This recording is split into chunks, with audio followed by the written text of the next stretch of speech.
Doctor Mohammad খানি বললেন, একদিন আমি আমার গাড়িতে বসা ছিলাম।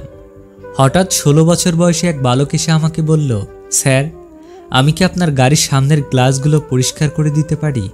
আমি বললাম হ্যাঁ। সে অত্যন্ত সুন্দর করে গ্লাস পরিষ্কার করে দিল। আমি তার হাতে $20 গুঁজে দিলাম। ছেলেটি কিছুটা অবাক হয়ে বলল, আপনি কি আমেরিকায় থাকেন? আমি বললাম হ্যাঁ। কেন? সে বলল, আমি কি এই $20 পরিবর্তে সেখানকার বিশ্ববিদ্যালয়গুলো সম্পর্কে কিছুটা কথা জানতে পারি? আমি তার বিনয় ও লেখাপড়ার প্রতি আগ্রহ দেখে তাকে কাছে ডেকে নিয়ে আলাপ শুরু করে দিলাম। আলাপের শেষ দিকে তাকে জিজ্ঞাসা করলাম, তুমি এভাবে রাস্তায় গাড়ি পরিষ্কারের কাজ করে বেড়াচ্ছ কেন? তুমি তো একজন মেধাবী ছাত্র। উত্তরে সে বলল, আমার 2 বছর বয়সেই আমার আব্বু মারা যায়। আমার মা মানুষের বাড়িতে বোয়ার কাজ করে। আমি এবং আমার ছোট বোন বাইরে টুকটাক কাজ করে বেড়াই বাড়তে কিছু রোজগারের আশায়, যা দিয়ে আমাদের লেখাপড়ার খরচ চলে। আমি শুনেছি আমেরিকার বিশ্ববিদ্যালয়গুলো নাকি মেধাবী ছাত্রদের জন্য উচ্চতর লেখাপড়ার জন্য স্কলারশিপ দেয়। আমার খুব ইচ্ছা সেখানে পড়ার, কিন্তু সেখানে আমাকে সাহায্য করার মতো কেউ নেই। আমি বললাম, চলো আগে আমরা একসাথে ডিনার করি। সে বলল, একটি শর্তে কবুল করতে পারি, আর তা হলো বিনিময়ে আমি আপনার গাড়ির পেছনের গ্লাসগুলোও পরিষ্কার করে দেব। আমি কথা না বাড়িয়ে তা মেনে নিয়ে হোটেলে ঢুকলাম। খাবার অর্ডার করলে সে ওয়েটারকে বলল তারগুলো পার্সেল করে দিতে। সে বাসায় গিয়ে তার মা আর বোনকে নিয়ে খাবে। খেয়াল করলাম তার ইংরেজি ভাষায় দক্ষতা অসামান্য। বিদায়বেলায় সিদ্ধান্ত হলো সে তার কাগজপত্রগুলো আমাকে দেবে। আমি সাধ্যমতো চেষ্টা করব।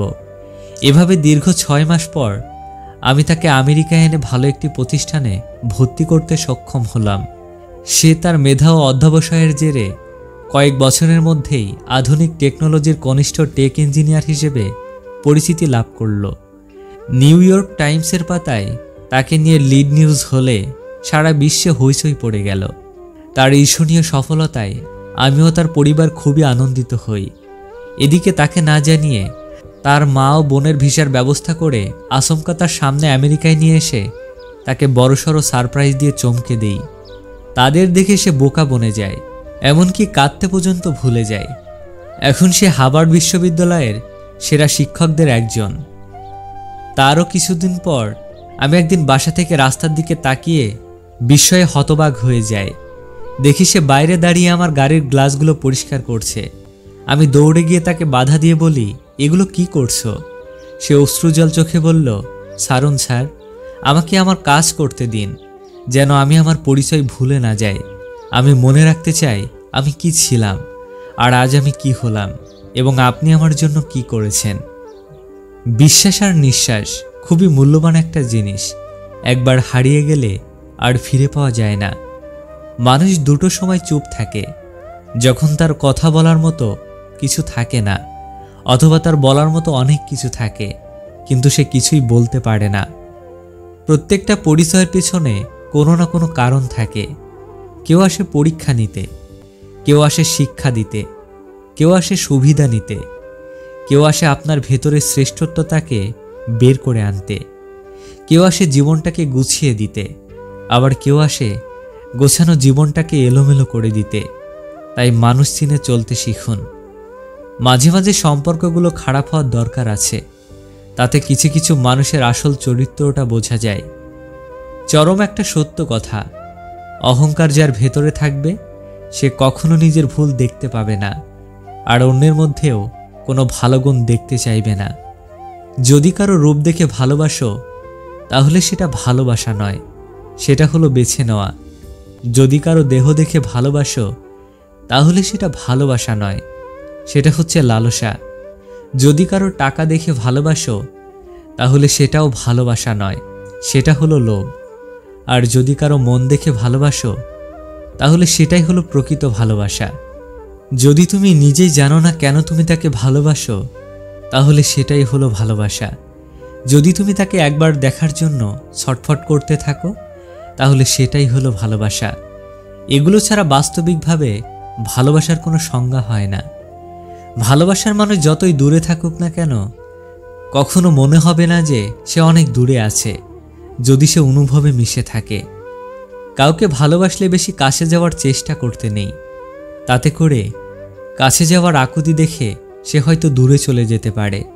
কেননা মানুষ সোজা পথের চেয়ে বাঁকা পথে হাঁটতে আনন্দ পায় বেশি, কিন্তু সব কিছু হারিয়ে যাওয়ার পর সেই সোজা পথে আসতে হয়। সেই সময়ে নতুন করে ভালোবাসার ইচ্ছেটা আর থাকে না। যখন ভালোবাসা থাকে তখন হয়তো যোগ্যতা থাকে না, যোগ্যতার অভাবে অনেক ভালোবাসা হারিয়ে যায়।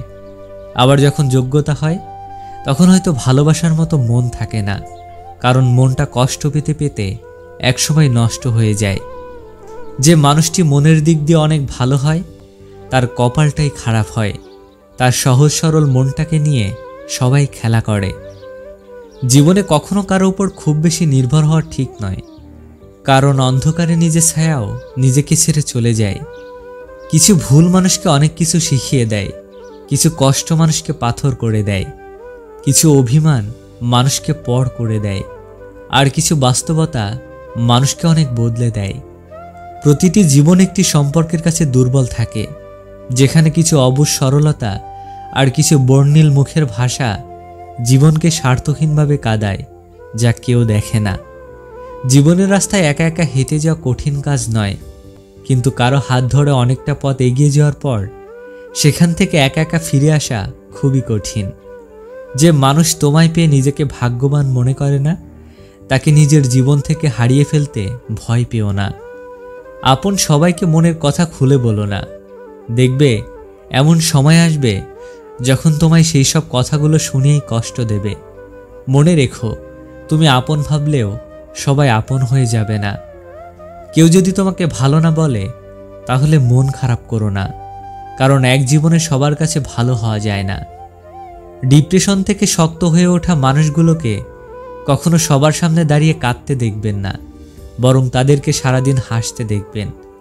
একবার হলেও জীবনে ভুল মানুষের সাথে পরিচয় হওয়াটা খুব দরকার, তাহলে জীবনের সঠিক মানুষগুলোর মূল্যটা বোঝা যায়। যাকে ভালোবাসো তাকে আটকে নয়, আগলে রাখতে শেখো। কাউকে ভালোবাসা দিলে সেটা হয়তো ফেরত পাওয়া নাও যেতে পারে, কিন্তু কাউকে কষ্ট দিলে সেটা ঠিক ফিরে পাবে। এটা হয়তো বিধির বিধান। জীবনে অনেক মানুষ আঘাত করবে, কিন্তু একটা মানুষ জীবনকে বদলে দেবে, আর সেই আঘাতটা আসে বন্ধুত্ব বা ভালোবাসা থেকে। প্রচণ্ড ঝগড়ার পর যে তোমার কাছে বেহায়ার মতো ফিরে আসে, তার কাছে সম্পর্কের গুরুত্বটা অনেক। তার চেয়ে আর কেউ বেশি তোমাকে ভালোবাসতে পারবে না। তাকে ক্ষমা করা যায় যে ভুল করেছে, তাকে নয় যে বেইমানি করেছে। মুখের কথা নয়, কে সারা জীবনকার পাশে থাকবে সেটা জানিয়ে দেয় একমাত্র সময়। যারা হাসি খুশি থাকতে পছন্দ করে, কষ্টগুলো তার কাছেই ছুটে আসে। এই শহরে মন বোঝার চেয়ে ভুল বোঝা মানুষের সংখ্যাই বেশি। যাকে পাওয়ার জন্য আগে প্রার্থনা করতাম, এখন তাকে ভুলে যাওয়ার জন্য প্রার্থনা করি। মানুষ এখন মিথ্যাটাকে বিশ্বাস করে, কারণ সত্যিটা এখন প্রমাণ করতে হয়।